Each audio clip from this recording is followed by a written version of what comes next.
কৰ্মৰ অধিকাৰ আৰো বেগ ধীৰে মানবক শ্ৰেষ্ঠ আসন দিয়া হয়েছে দাসৰ উদ্দেশ্য আছিল অন্তৰ্মুখী জ্ঞান অধ্যয়নেৰে শ্ৰীহৰি লীলা নিকেতন ভাৰত ভূমি স্বৰ্গত পৰিণত কৰি প্ৰভুৰ অনন্ত মহিমা আৰু মোহেৰ কিন্তু তার বিনিময়ত মানবে করিছে সেই জ্যোতিময় নির্মল জ্ঞান অপব্যবহার করি ভোগ বিলাসত মত্ত হয়ে পড়েছে তার নিয়ময় ঐশীর শক্তি অবজ্ঞা করি নিজকে পাহরি পেলাইছে প্রভু নিজে কথা পৃথিবীত করি তোমার কল্পিত বাসনার বিপরীতমুখী হব লগা তেন্তে নিশ্চয় জানিব লাগিব যে সৃষ্টিৰ পাতলিকে কোনো ত্ৰুটি থাকিব আৰু সেই ত্ৰুটি আজি সংশোধন কৰিব লাগিব তুমি কি কোৱা বসুন্ধৰা মোৰে কবলৈ একো নাই মই আজি তপিৰিতা মুক্তি তুমি মুক্তি বিধায়ক সেই হেতুকে তোমাৰ ওচৰত মুক্তি বিচাৰি আহিছো প্ৰভু তুমি এই যেতিয়া স্বামী এই সেৱকে কৰা অপৰাধ অপদক সকলো তোমাতেই নিষ্পত্তি হ'ব লাগিব তদুপৰি সৃষ্টিকৰ্তা মোৰ সকলো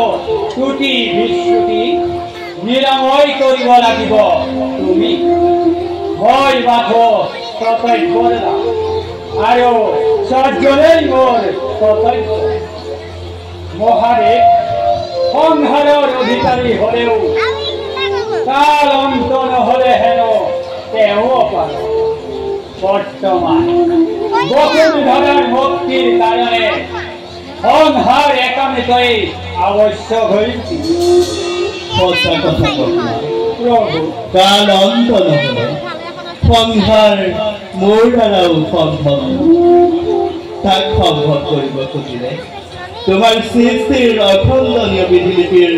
কোনো মূল্যকেই নাথাকিব তেনেহলে প্ৰভু উপায়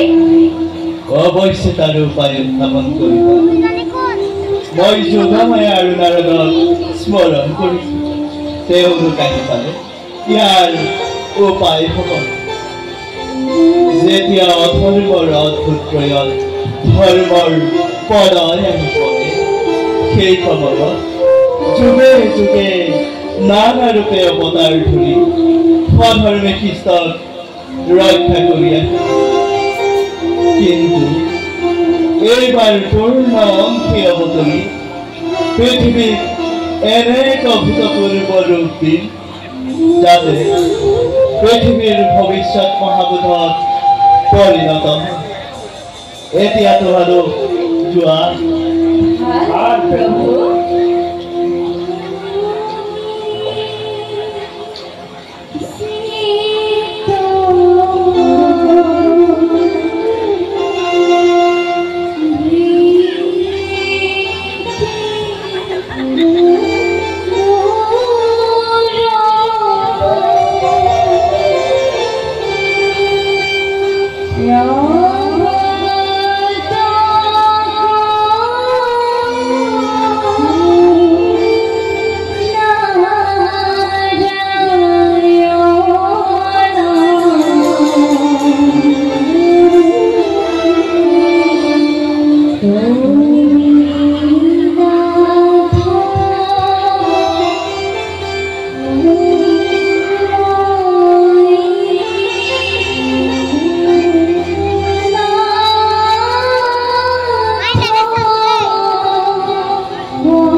তোমাক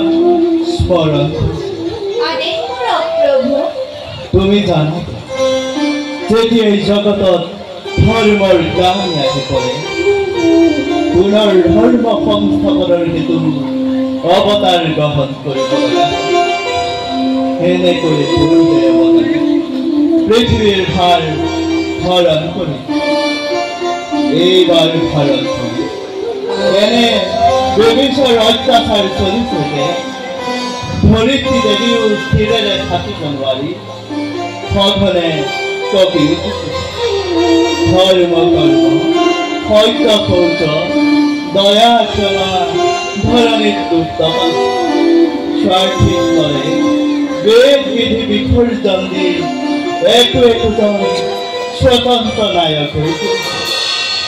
আৰু পৰৰ সত্তা অধিকাৰী কৰি স্বেচ্ছাচাৰীভাৱে ভাৰত ভূমিৰ প্ৰজাতন্ত্ৰ মকিবল কৰি পেলাইছে এই সন্ধিক্ষণত তুমি পুনৰ ধৰ্ম সংস্থাপনৰ হেতু অৱতীৰ্ণ হ'ব লাগিব অকল মই কিয় সৌৰ জগতৰ অৱৰ্ষকৰেও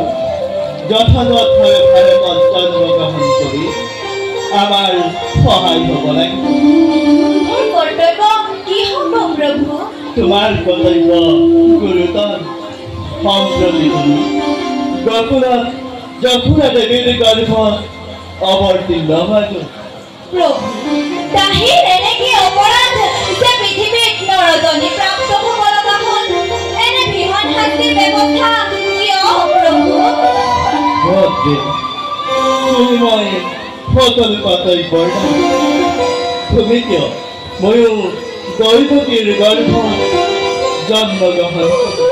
ইয়াৰ তাৎপৰ্য কি প্ৰভু? ইয়াৰ ৰহস্য বিদ্যাতত্ত্ব দেৱৰ কেৱল তোমাক বুজাবৰ কাৰণে ব্যক্ত কৰিব লগা কৰিছে দেহ নশ্বৰ আত্মা অবিনশ্বৰ কৰ্ম ফল আৰু বাঞ্ছা অবিচল আত্মাই ভিন্ন ভিন্ন দেহ প্ৰাপ্ত হয় প্ৰভু মইতো এনে বাঞ্ছা কৰা নাছিলো যে পৃথিৱীত লোকৰ বাঞ্ছা পূৰ্ণ কৰাটো তোমাৰ কৰ্তব্য